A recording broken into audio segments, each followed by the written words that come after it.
오늘 주님께서 주시는 말씀은 사도행전 26장 27절에서 29절 그리고 베드로전서 4장 16절 말씀입니다. 아그리빠 왕이여 선지자를 믿으시나이까 믿으시는 줄 아나이다.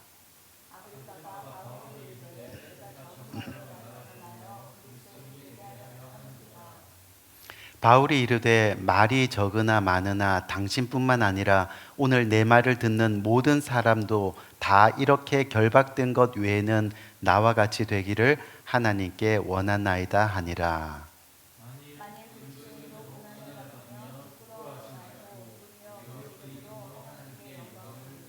아멘, 아멘. 예, 오늘은 이 성경에 나오는 대비되는 주제의 네 번째 시간을 가지는데요. 이 네 번째 시간으로 그리스도인과 비그리스도인이라는 제목을 가지고 함께 은혜를 나누는 시간을 가집니다. 인도의 성직자 중에 앤소니 드 멜로라는 신부님이 계십니다. 그가 쓴 책 중에 개구리의 기도라는 책이 있는데 한국에서는 이미 베스트셀러로 잘 알려진 그런 책이지요. 그 책에 보면 이런 이야기가 나옵니다. 중세 시도에 브루노라는 신부가 있었습니다. 하루는 그가 기도를 하기 위해서 깊은 산속에 들어갔습니다. 이 텐트를 치고 이제 기도하기 위해 무릎을 꿇고 고개를 숙입니다. 근데 그때 갑자기 이 타이밍 좋게 이 개구리들이 울기 시작을 하는 겁니다. 처음에는 한두 마리 울기 시작하더니 급기야는 여러 마리들이 한꺼번에 울다 보니까 너무 시끄럽게 울어대서 도무지 기도를 할 수가 없게 된 거지요. 이 화가 난 브루노가 이 소리를 지릅니다. 야, 이 개구리 녀석들아, 너희들 때문에 기도를 못 하잖아. 기도 좀 하자. 그렇게 소리를 질렀더니 개구리들이 알아들었다는 듯이 잠시 조용해지는 겁니다.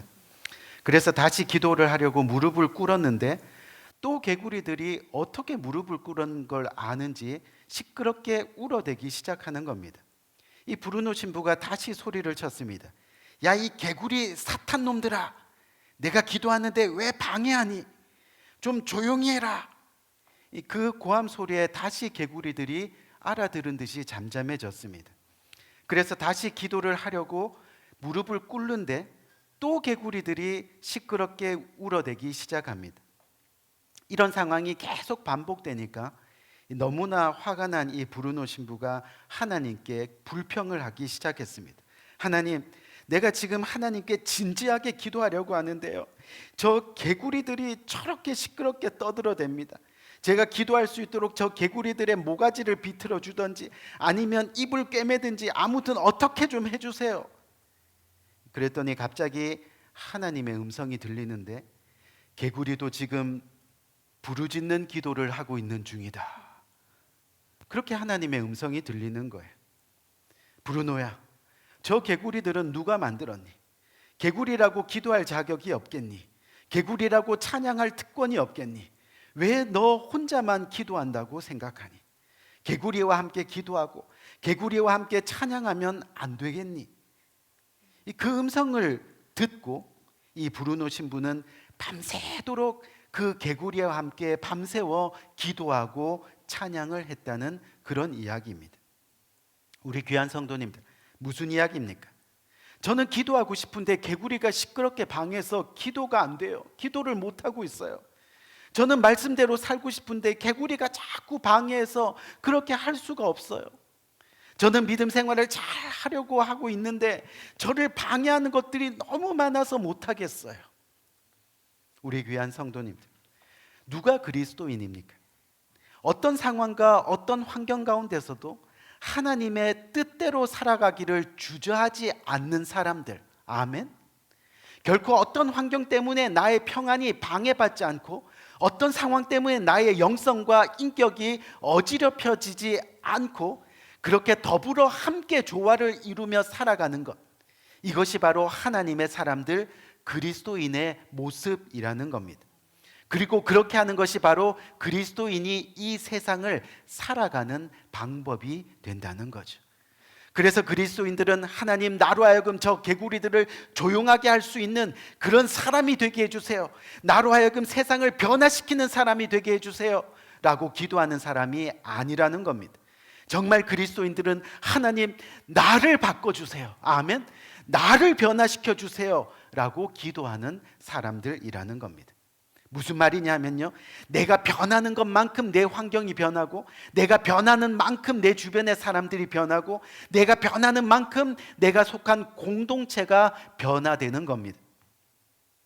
결국 내가 변해서 개구리들과 함께 기도하고, 내가 변해서 개구리들과 함께 찬양하면, 그때부터 그리스도인들은 세상을 원망하지 않습니다.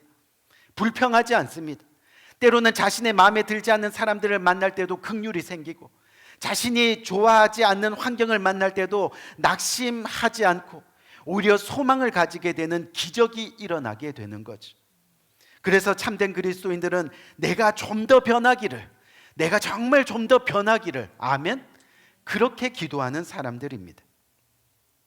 우리가 잘 아는 복음주의 목사님 중에 빌리 그레함 목사님이 계십니다. 그 빌리 그레함 목사님이 설교를 아주 잘하시죠.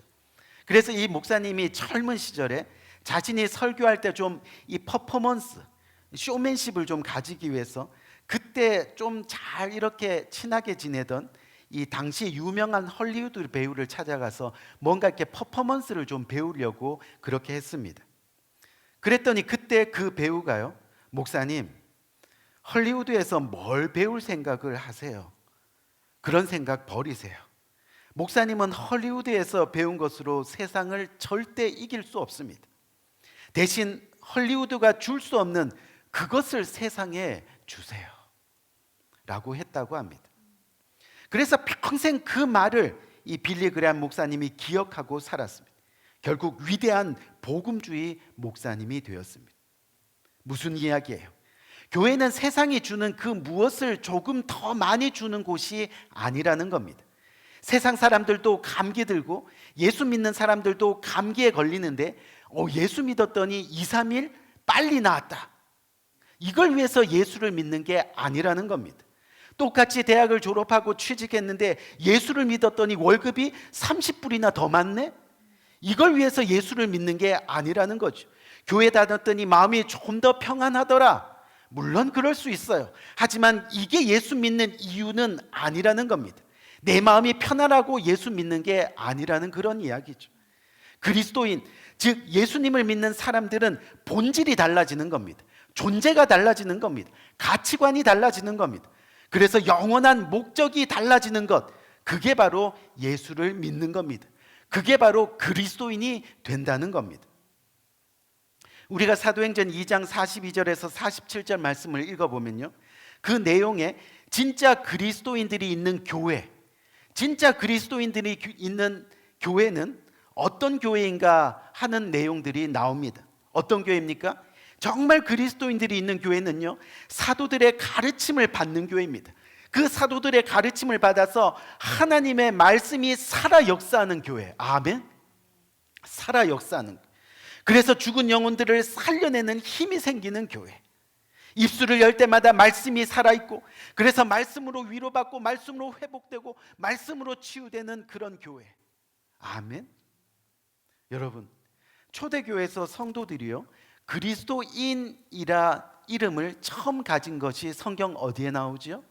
바로 사도행전 11장 안디옥 교회에서 나옵니다. 당시 초대교회가 무서운 핍박을 당했습니다. 그 일을 앞장선 사람이 우리가 잘 아는 사도 바울입니다. 결국 스데반 집사가 순교를 당했습니다. 그러면서 초대교회가 두려움에 빠집니다. 그래서 당시 성도들이 목숨을 살리기 위해서 소아시아 이곳저곳으로, 또 심지어는 조그만 섬나라에까지 흩어졌습니다. 그런데 흩어지는 가운데 그 성도들의 양심이 찔리기 시작합니다. 양심이 찔리면서 주님 앞에 회개하는 일들이 일어나게 됩니다. 어떻게 해요? 이렇게 도망만 다니지 말자, 죽더라도 복음을 전하자, 죽더라도.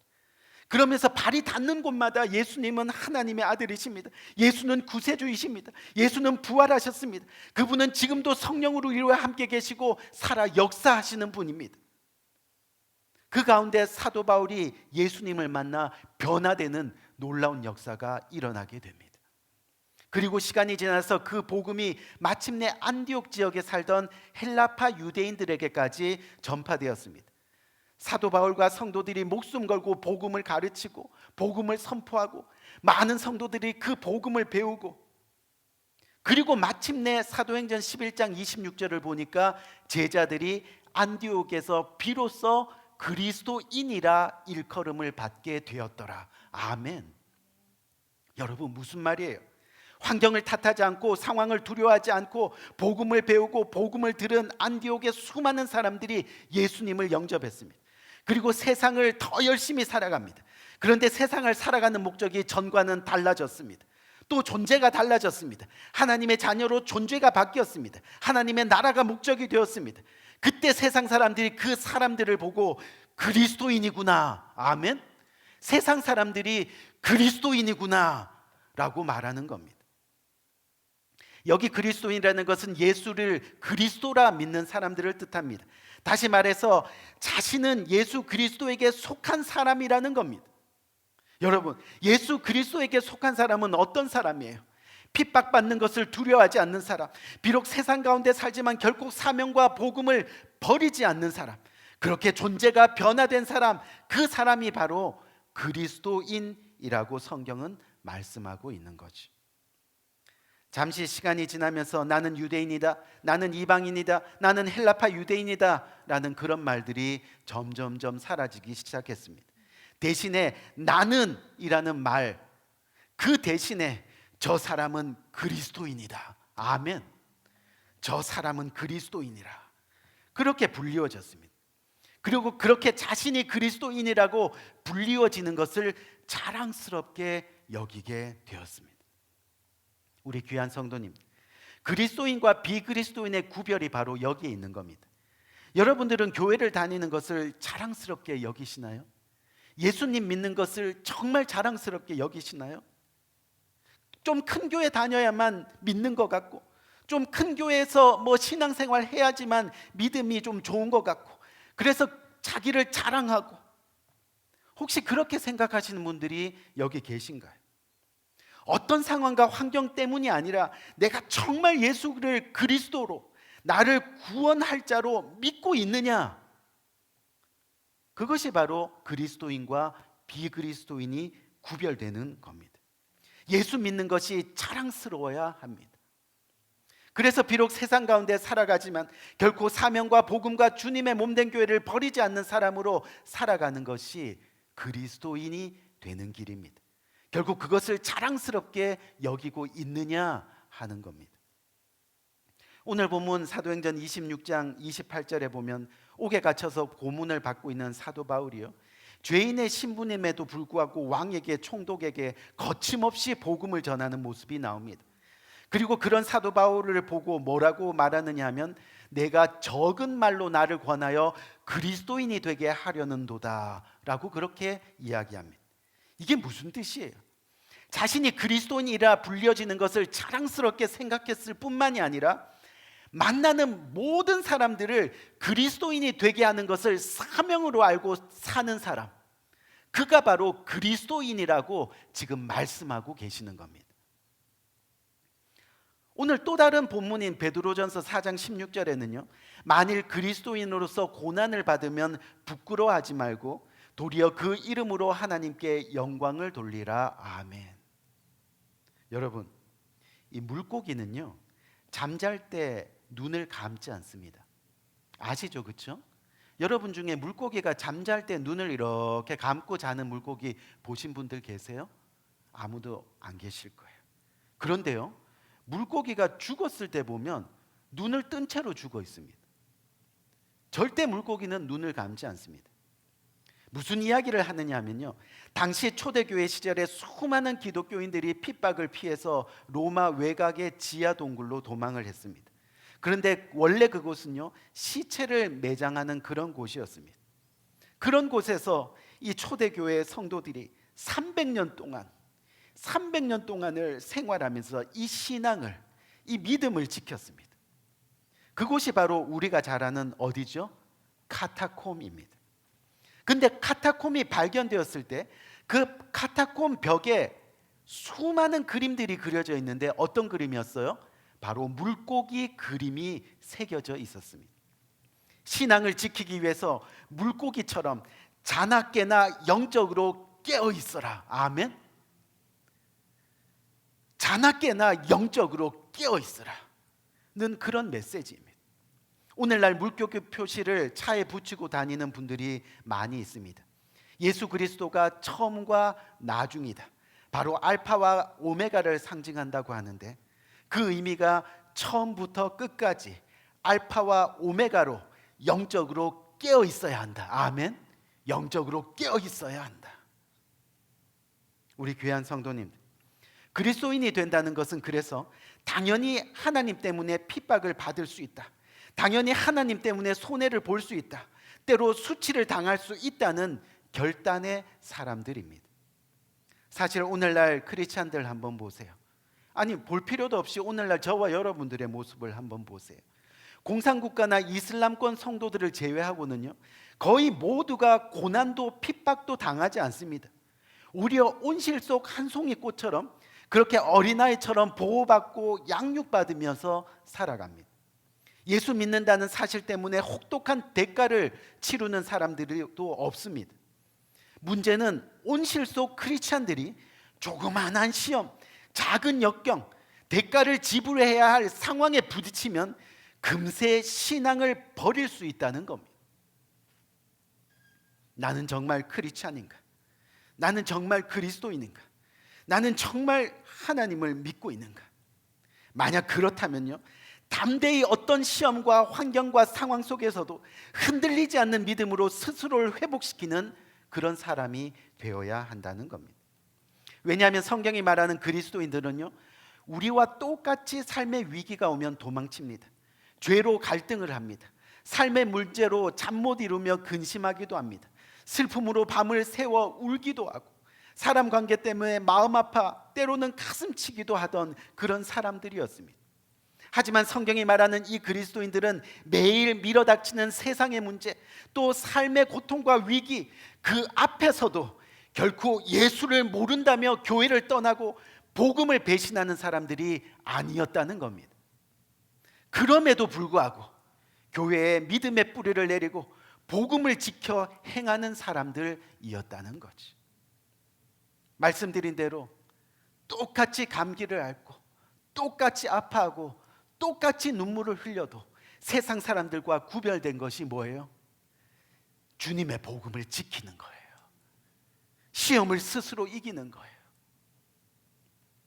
사도 바울은요, 복음을 전하고 교회를 세우다 핍박받고 감옥에 갇혀서 고문을 받았습니다. 하지만 그 자리에서도 자신의 무죄를 증명하고 변호하기보다는 예수를 그리스도라 전했던 그런 사람이었습니다. 성경은 그렇게 어떤 상황과 환경에서도 삶으로 예수님의 모습을 전하고 그 예수님의 모습을 따라 살아가는 사람을 가르쳐 그리스도인이라고 이야기합니다. 또 베드로는 예수님 때문에 손해보고 고난받는 것을 영광으로 알고 사는 사람들을 그리스도인이라고 오늘 본문은 이야기하고 있습니다. 억울해도 자존심 상해도 하나님의 영광을 먼저 생각하는 사람, 교회의 유익을 먼저 생각하는 사람, 복음 전파의 기회를 찾는 사람, 너그러이 용서하고 사랑할 수 있는 사람, 성경은 그런 사람들은 그리스도인, 크리스찬이라고 말씀하고 있는 거죠. 크리스찬들, 그리스도인들도 많은 약점을 가지고 있습니다. 크리스찬도 죄 앞에서 고민하고 갈등합니다. 크리스찬도 일터, 직장 때문에 온 세상을 헤매이며 고민합니다. 크리스찬도 억울한 일을 당합니다. 하지만 그리스도인, 비그리스도인과 다른 것은 어떤 시련 앞에서도 복음을 가슴에 부둥켜 안고 사는 사람들, 그 사람들이 바로 그리스도인이라는 겁니다. 예수 이름 외에는 다른 소망이 없다, 예수 외에는 다른 구원이 없다, 그것을 믿고 살아가는 사람들입니다. 늘 세상에 살지만 복음과 씨름하며 사는 사람, 그래서 삶의 고통 현장에 있을 때, 인생의 커다란 시험에 빠져 있을 때 절망하지 않고 낙심하지 않고 기도로 승리하는 모습을 보이면서 그 얼굴에 기쁨을 잃지 않고 살아가는 사람. 아멘. 그 모습을, 또 그 모습 때문에 그리스도인들은 저렇게 살아가는구나 하고 이웃과 지체들이, 그리고 세상 사람들이 인정하게 된다는 겁니다. 우리 귀한 성도님들, 우리 모두가 그렇게 살아가길 바랍니다. 믿음을 가지시고 정말 예수님을 온전히 한번 믿어보세요. 아멘. 온전히 믿어보세요. 그렇게 그리스도인들이, 정말 진정한 그리스도인들이 되시기를 주님의 이름으로 간절히 축원드립니다. 우리 한번 기도할까요?